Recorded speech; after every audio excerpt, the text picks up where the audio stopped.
بھی ہے. بہت بڑی ہستی کا تعارف کرانے لگا ہوں. آیت کا ترجمہ بعد میں کریں گے، لیکن اب گفتگو شروع ہو گئی نا، اب اس کو ذرا سن لیں. سامعین گرامی، کبھی میں نے عرض کی ہے، ایک کیفیت سے نکل کر پچھلی کیفیت میں پلٹنا، پچھلی کیفیت میں جانا رجت ہے. اس کیفیت سے نکل کر اگلی کیفیت میں جانا یہ موت ہے. یعنی یہاں سے ادھر جانا، فرض کریں یہ مستقبل ہے، یہ ماضی ہے، ٹھیک ہے نا؟ تو یہ حال ہے. حال سے نکل کر مستقبل کی طرف جانا موت ہے. مستقبل سے نکل کر ماضی کی طرف آنا یہ رجت ہے. اب یہ میری نسبت تو حال مستقبل ماضی ہو سکتا ہے نا، تو خدا کی نسبت تو نہیں ہو سکتا. اس ایک مثال، بڑی سادہ سی مثال، مثلا فرض کریں یہ مسجد ہے یا ایک کنواں ہے. ایک بندہ کنویں کے نیچے ہے، اس کنویں کے اوپر سے ایک رسی گزاری جا رہی ہے. وہ جو رسی اوپر سے گزر رہی ہے نا، جس کو وہ دیکھ رہے، وہ حال ہے، ٹھیک ہے؟ جدھر جا رہی ہے وہ مستقبل ہے، ٹھیک ہے؟ اور جدھر سے آنا ہے وہ ماضی ہے. اب توجہ فرمائیں. لیکن ایک بندہ کنویں کے اوپر ہے، اس کی نسبت، جو اس کی نسبت ماضی ہے، حال ہے، مستقبل ہے، اس کی نسبت ماضی نہیں ہے، اس کی نسبت ہر کچھ حال ہے. خدا ہر چیز پہ حاضر و ناظر ہے. اس کی نسبت ماضی نہیں، اس کی نسبت سب کچھ حال ہے. ماضی میری نسبت ہے، جس کے دیکھنے کی قوت بہت تھوڑی ہے، چھوٹی ہے، جس کے آگے حجابات حائل ہوتے، ٹھیک ہے جی؟ تو حال سے نکل کر مستقبل کی طرف جانا یہ موت ہے. اس مستقبل سے نکل کر پلٹ کر ماضی میں آنا یہ رجعت ہے. اچھا جی، ایک حدیث سنیں، اور مجھے امید نہیں، یقین ہے یہ حدیث ایسی ہے کہ اس کو جتنا سوچیں، جتنا سنیں، جتنی دفعہ سنیں، ایمان بڑھتا بھی ہے، محکم اور مضبوط بھی ہوتا ہے. ایک ایسی ہستی کہ جن کی رجعت دو طریقوں سے ہوئی، یعنی کیفیت کے اعتبار سے بھی رجعت ہوئی، اور اگلے عالم سے نکل کر اس عالم میں آنے کے اعتبار سے بھی رجعت ہوگی ان کی. وہ مرد نہیں ہے. ایک مستور ہے، نام حبابہ والبیہ ہے، بہت پیاری ہستی ہے، معظمہ ہے، ہماری مخدومہ ہے. یہ پتہ کون ہے؟ یہ 8 امام، 8 ائمہ کی صحابیہ بھی ہیں، 8 ائمہ کی ناصرہ بھی. حدیث تو بڑی لمبی ہے. کتاب کا نام ہے کمال الدین و تمام النعمہ. یہ شیخ صدوق علیہ الرحمہ کی کتاب ہے، اور لکھی گئی ہے امام زمان علیہ السلام کے حکم سے. امام نے ان کو بتایا اور سمجھایا، ایک کتاب مکمل ہمارے اوپر لکھو جس میں صرف احادیث ہو، تمہاری طرف سے کچھ نہ ہو، صرف احادیث ہو، اور اس کے ابواب بتائے، پہلا باب اس نام کا ہو، دوسرا یہ ہو، تیسرا یہ ہو، چوتھا یہ ہو، ہر باب کا نام بتایا. یعنی اس سے بڑی کتاب قرآن کے بعد کیا ہو سکتی؟ اس کے اندر یہ حدیث بھی موجود ہے، بہت لمبی حدیث ہے جس کا خلاصہ میں پیش کرنے لگا ہوں. حبابہ والبیہ کچھ حصہ پیش کروں گا اس حدیث کا. کہتی ہے کہ میں مولا عبیر علیہ السلام کے پیچھے تھی جب مولا مدینہ سے کوفہ میں منتقل ہوئے. تو میں پیچھے پیچھے چل پئے، تو مولا ایک بازار میں گئے جس میں مچھلی فروخت ہو رہی تھی، تو مولا کے ہاتھ میں ایک تازیانہ تھا، تو دیکھا کہ وہاں پہ ملی مچھلی فروخت ہو رہی، تو مولا متقیان تازیانہ اٹھاتے ہیں اور مارتے ہیں، آدھا تازیانہ مچھلی کو لگتا ہے، آدھا بیچنے والے کو لگتا ہے۔ فرمایا اٹھاؤ بنی اسرائیل کی مسخ شدہ تصویروں کو بیچنے والوں، خود بھی حرام کھا رہے ہو، لوگوں کو بھی حرام کھلا رہے ہو۔ کہتے مولا کے پیچھے پیچھے میں چلی۔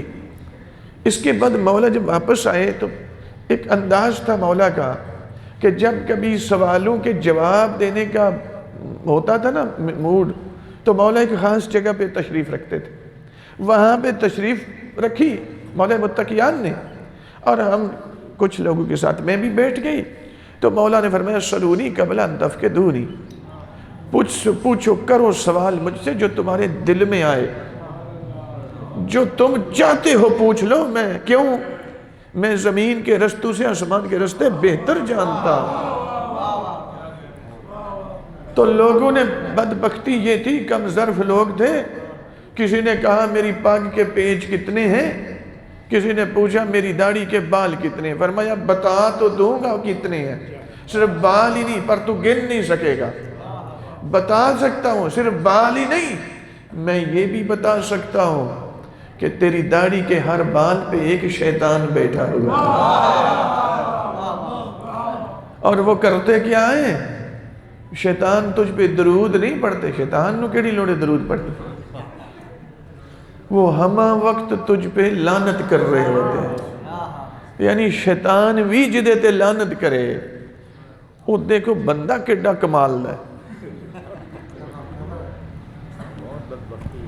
اس سے بڑا شکی، اس سے بڑا بدبخت اور کون ہو سکتا ہے کہ شیطان بھی جس پہ لعنت، ورنہ شیطان اپنوں کو تو نوازتا ہے۔ ہاں روایات یہ ہے کہ جب رسول اللہ کے بعد ریکارڈ ہو رہی ہے، لائیو بھی جا رہی ہے، اس کو نہیں کرتے، مشکل نہ بنے آپ کے لیے، ہمارے لیے بھی مشکل نہ بنے۔ چلیں آئیں ادھر، تو اس کتاب کے اندر یہ ہے، حبابہ کہتی ہے کہ میں سامنے بیٹھ گئی، تو مولا نے جب کہا تو میں نے کہا مولا میں آپ کو مانتی ہوں کہ شیعہ ہوں، لیکن چاہتی ہوں آج آپ اپنی امامت کا ایک ایسا ثبوت دیں کہ ہر باطل اس پہ ایسا کرنے سے عاجز آ جائے۔ تو مولا نے دیکھا ایک پتھر، ایک سنگریزہ اٹھایا، اس پر اپنی انگوٹھی لگائی، انگوٹھی کا لگنا تھا جو مولا کے نام کی مہر امامت پتھر پہ ضبط ہو گئی۔ مولا متقیان فرماتے ہیں حبابہ میرے بعد جو بھی امامت کا دعویٰ کرے اس سے یہی تقاضا کرنا، اگر میری طرح وہ بھی اپنے نام کی مہر امامت پتھر پہ ضبط کر دے تو سمجھ لینا یہی امام حق ہے، ورنہ لعنت کر کے پیچھے ہٹ جائے۔ حبابہ کہتی ہیں مولا متقیان کے بعد 40 ہجری کے بعد میں امام حسن مجتبی علیہ السلام کے پاس آئی، میں نے کہا مولا آپ کی امامت کا ثبوت چاہیے، فرمایا وہ پتھر لاؤ ابھی ثبوت دے دے۔ میں پتھر لائی، مولا نے انگوٹھی لگائی، اور میں رجت کا ایک مثال آپ کی خدمت میں پیش کرنے لگا ہوں۔ آیت کا ترجمہ کل ہوگا، ابھی وقت نہیں ہے، گھڑی پہ میری نگاہ ہے، اب کیا کریں، اس کو ہم نہیں روک سکتے، ہماری نسبت یہ ماضی بھی ہے، حال بھی ہے اور مستقبل بھی ہے، لیکن خدا کی نسبت جو ماضی ہے وہ بھی حال ہے، جو مستقبل ہے وہ بھی حال ہے۔ تو میرے سامنے گرامی اس کو ذرا دیکھیں کہ حبابہ کہتی ہے کہ مولا کو، امام حسن علیہ السلام کو میں نے پتھر دیا، انگوٹھی لگائی، بابا جان کے نام کے ساتھ میرے حسن مولا کے نام کی مہر امامت بھی ثبت ہو گئے۔ میں امام حسین علیہ السلام کے پاس آئی بعد میں 50 ہجری کے بعد، مولا ثبوت چاہیے، فرمایا وہ پتھر لاؤ ابھی ثبوت دیتے۔ امام نے بھی مہر امامت ثبت کر دی۔ 62 ہجری میں سید سجاد جب واپس آئے نا، اس وقت حبابہ کی سن تھا 113 سال، 113 سال کا بندہ جوان بندہ، کمر جھکی ہوئی، چہرے پہ جھریاں، ایسے سر کانپ رہا ہے، ہاتھوں پہ کپ کپی، چلنے میں قدم لڑکھڑاتے ہیں، بولنے میں مشکل۔ جب ایک مرتبہ سید سجاد کی بارگاہ میں آئی نا، تو میرے مولا نے دیکھا بڑھاپا آ گیا، تو میرے دادا علی کی ناصرہ ہے، آپ تو میرے بابا، میرے چچا جان کی ناصرہ ہو، میرے بابا جان کی ناصرہ ہو، ہم تمہیں اس حالت میں نہیں دیکھنا گوارا کرتے۔ روایت بتاتی ہے، اسی کمال الدین شیخ سعود الرحمہ نے حدیث اسی کے اندر یہ جملے لکھے ہیں، روایت کے اندر لکھے ہیں کہ سید سجاد کی انگلی ایسے اوپر اٹھتی گئی، جو جو انگلی اٹھتی گئی بڑھاپا ختم ہوتا گیا، شباب واپس بڑھ گیا۔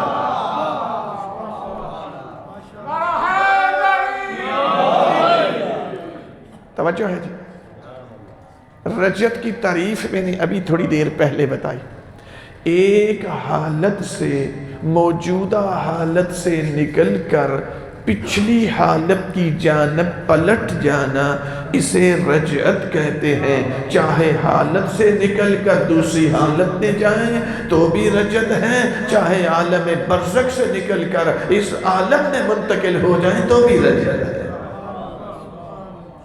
تو ایک رجعت تو جناب حبابہ کی اس طرح ہوئی کہ میرے مولا نے ایسے انگلی اٹھائی، 18 سے 20 سال کی جوان لگنے لگی، جو 113 سال کی تھی۔ اچھا، اب سید سجاد فرماتے ہیں حبابہ تو وہ ثبوت نہیں مانگنا، انہیں یہ دے کہ ثبوت کیڑا چاہیے، اس تو اگے کوئی ثبوت ہے؟ وہ پتھر لاؤ، میں مہر امامت ثبت کر دیتا۔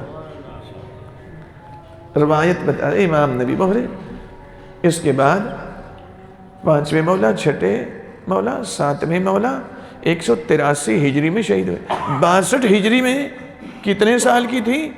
113 سال۔ تو مولا نے جوانی پلٹا دی، یہ رجعت ہوئی۔ اور پھر سنیں 183 ہجری یعنی 121 سال کے بعد پھر 8ویں مولا کے پاس آئی۔ امام نے دیکھا اچھا 113 پلس 121 234 سال، اتنے بنتے 234 سال۔ پھر شباب ختم ہو چکا تھا، کمر جھک چکی تھی، چہرے پہ پھر جھریاں، قدم لڑکھڑاتے تھے، ہاتھوں پہ کپ کپی تھی، سر کانپ رہا تھا۔ 8ویں مولا نے دیکھتے فرمایا حبابہ چاہتی ہو تو اگر تم چاہو تو ابھی تجھے قائم آل محمد تک واپس جوانی پلٹا دو۔ کہا مولا اب دنیا سے تھک چکی، یہ ہستی کرتی کیا تھی؟ یہ روایات میں یہ کہ جب امام زمان علیہ السلام تشریف لائیں گے تو حبابہ بھی تشریف لائیں گے، اور یہ میرے مولا کے 313 میں شامل ہوں گے۔ یہ کیا کرتے تھے؟ ایک ہے نماز، روزہ، شریعت کے جو عام عادی امور ہیں، احکام و نواہی، اس پہ چلنا، یہ تو ہے بنیاد۔ اس بنیاد سے پھر آگے بڑھنا ہے، کچھ معمول سے ہٹ کر کیا جاتا ہے، جس کے لیے پھر انتخاب ہو جاتا ہے حجت خدا کی صفا کے لیے۔ یہ کیا کرتی تھی؟ نماز روزہ تو وہ تو سب سے زیادہ یہ پابند تھی، لیکن صرف اس بنا پہ نہیں، اس سے ہٹ کر منفرد کام دیا گیا۔ وہ جو مہر امامت ثبت ہوئی نا ہر امام کی، ہر ظالم حکمران کے دربار میں لے کے جاتی تھی، تم بھی خلیفۃ اللہ عبد المالک بن مروان، ولید بن حشام بن عبد المالک بن مروان، ان کے درباروں میں جاتی تھی، تم ہو؟ ہاں لوگوں نے تو ایسے ہی، لوگ تو ایسے ہی کہا، لوگ نہیں کہتے، میں تمہیں تب ماننا ہوں، میرے علی مولا نے یہ مہر امامت ثبت کیا، تو بھی ثبت کر کے دکھا۔ یہ مشکل ترین ان درندوں کے سامنے یہ بات کرنا، یہ بڑا مشکل تھا۔ اپنی جان ہمہ وقت ہتھیلی پہ رکھ کے 234 سال اہل بیت کی نصرت کی، حق کو آشکار کیا۔ کیا سمجھتے ہیں اہل بیت اطہار تو ایک امام کی نصرت کرنے والے کو اگنور نہیں کرتے، یہ تو 8 ائمہ کی ناصرہ ہے۔ یعنی سید الشہداء کے جب اچھا امام حسین علیہ السلام جب آئیں گے نا، باقی معصوم ہر معصوم ایک ایک ہاتھ پکڑا ہوگا، امام حسین علیہ السلام 72 کا ہاتھ پکڑا ہوگا۔ محمد والے محمد بلندر صلوات۔ تعارف میں نے موضوع کا کروا دیا، اگلی صورتوں میں بھی ہم انشاءاللہ چلتے جائیں گے۔ پاروں میں تیسرے پارے پہ ہم پہنچ گئے، پریشان نہیں ہونا۔ 259 نمبر آیت تو میں نے پڑھ دی، ترجمہ نہیں کر سکا، یہ کل انشاءاللہ یہیں سے آگے بڑھے گی۔ موضوع ہمارا رجعت چلے گا، اور رجعت کیا ہے تعارف میں نے کروا دیا، انشاءاللہ اس سے آگے بڑھیں گے۔ خدا اس ذکر کو اپنی بارگاہ اقدس میں شرف قبولیت عطا فرمائے۔ پروردگار عالم محمد والے محمد کا واسطہ جی جی جی جتنا اچھا ٹھیک ہے جی ٹھیک ہے جی جتنا ذکر اذکار کیا گیا اس تمام کو عالیہ سلام اللہ علیہ، سرکار ابو طالب علیہ السلام، جناب معصومہ کم صلوات اللہ علیہ، جناب نرگس خاتون سلام اللہ علیہ، اور بالخصوص سرکاری ولی العصر عجل اللہ فرجہ الشریف، چہر معصومین انبیاء کرام، شہداء کوفہ، شہداء صحابہ، شہداء کربلا، اسیران کربلا کی خدمت میں ہدیہ دن پیش کرتے ہیں۔ ان ذوات مقدسہ کی توفیل اس تمام کا ثواب سید قلب حسن، سید شاہ حسین کاظمی، سید Karamat Ali Barkat Bibi, Muhammad Bibi, Syed Altaf Hussain Kazmi Sughra Bibi, والدین زاہد زیدی اور جملہ مرحومین، 2 قرآن پاک کا ثواب۔ پروردگار عالم اس تمام کا ثواب ان کی ارواح کو ایصال فرما، ان کے درجات بلند فرما، ان کی قبور کو امیر المؤمنین علیہ السلام کی ولایت کے نور سے منور فرما۔ پروردگار عالم اہل خانہ کی دعاؤں کو، حاجات کا اپنی بارگاہ سے پورا فرما، ان کی توفیقات خیر میں، رزق میں، کاروبار میں وسعت و برکت عطا فرما، حاضرین کی دعاؤں کو مستجاب فرما، جو تنگ دست ہیں انہیں رزق وسیع عطا فرما، جو پریشان ہیں ان کی پریشانیاں دور فرما، جو بچے بچیوں کے رشتوں کے سلسلے میں پریشان ہیں آل محمد کے صدقے میں ان کے بچوں کو نیک اسباب عطا فرما۔ پروردگار مسجد اقصیٰ کی حفاظت فرما، ہمیں بھی جناب حبابہ والبیہ کے نقش قدم پہ چلتے ہوئے سرکار حجت کے ناصر بننے کی توفیق عطا فرما۔ تجھے واسطہ ہے جناب سیدہ کے زخمی پہلو کا، تجھے واسطہ ہے عالیہ سلام اللہ علیہ کی پاک رضا کا، سرکار ولی العصر کے ظہور میں تعجیل فرما، ہمارے امام کے قلب اطہر و مطہر کو ہم پہ راضی اور خوشنود فرما۔ اللہم صلی علی